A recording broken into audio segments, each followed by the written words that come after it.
saya Mesya Hanum, nama saya Rizka Pani, Nama saya Sanura Jahra. Nama saya Diani. Saya Dela Sukmawati. Selanjutnya akan dibacakan oleh Dela. Latar belakang dari zaman logam. Zaman logam merupakan periode yang sangat penting dalam sejarah manusia karena pada saat itu manusia mulai mengenal dan memanfaatkan logam untuk membuat berbagai alat seperti contoh nakara, kapak corong, arca perunggu, pokok, bejana perunggu, perhiasan, dan manik-manik.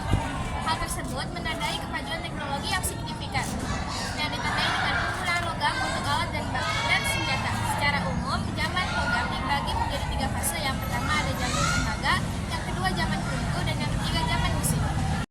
Pengertian zaman logam merupakan periode saat manusia perkasara mulai mengenal logam. Selain itu, manusia juga mulai memanfaatkan logam sebagai bahan untuk membuat alat-alat yang perkakas yang dibutuhkan. Jadi, zaman logam ini merupakan masa di mana manusia mulai membuat dan menggunakan alat-alat dari logam. Meski sudah mengenal logam, manusia masih menggunakan batu yang dipadukan dengan logam. Manusia yang hidup pada zaman logam ini juga disebut telah mengembang teknologi yang tinggi. Pendapat itu muncul karena logam merupakan benda yang tidak mudah dipecah dan dipahat dengan mudah. Namun pada periode tersebut manusia yang membuat banyak benda dari bahan logam pada masa itu membuktikan bahwa manusia purba sudah mengenal teknik pelemburan untuk membuat berbagai benda dari logam.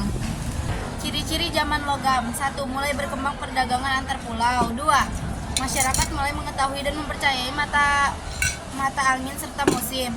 3. Ada norma untuk mengatur kehidupan. 4. Ada megalitik yang beragam. 5.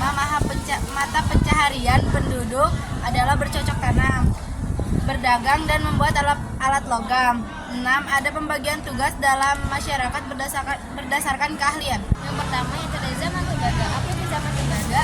Pada periode ini manusia purba baru mengenal logam. Manusia juga baru menyadari bahwa logam bisa menjadi bahan dasar untuk membuat alat sehari-hari. Menurut para ahli, zaman ini tidak terjadi di Indonesia karena tidak ditemukan peninggalan zaman ini di Indonesia. Di Nusantara hanya ada beberapa negara saja yang mengalami zaman tembaga, yaitu Malaysia, Kamboja, Vietnam, dan Thailand. Yang kedua itu ada zaman perunggu. Zaman perunggu adalah di mana manusia mulai mencampurkan tembaga dan timah dengan timah. Manusia pada saat itu mencampurkan tembaga dan timah dengan perbandingan 3:10 sehingga menghasilkan logam yang kuat dan keras. Periode ini dikenal dengan ciri utama adanya perkakas dari perunggu. Beberapa peninggalan pada zaman perunggu ini adalah kapak corong, arca perunggu, nakara, bejana perunggu, dan perhiasan. 2. Zaman perunggu. Periode selanjutnya adalah zaman perunggu, di mana manusia mulai mencampurkan tembaga dengan timah.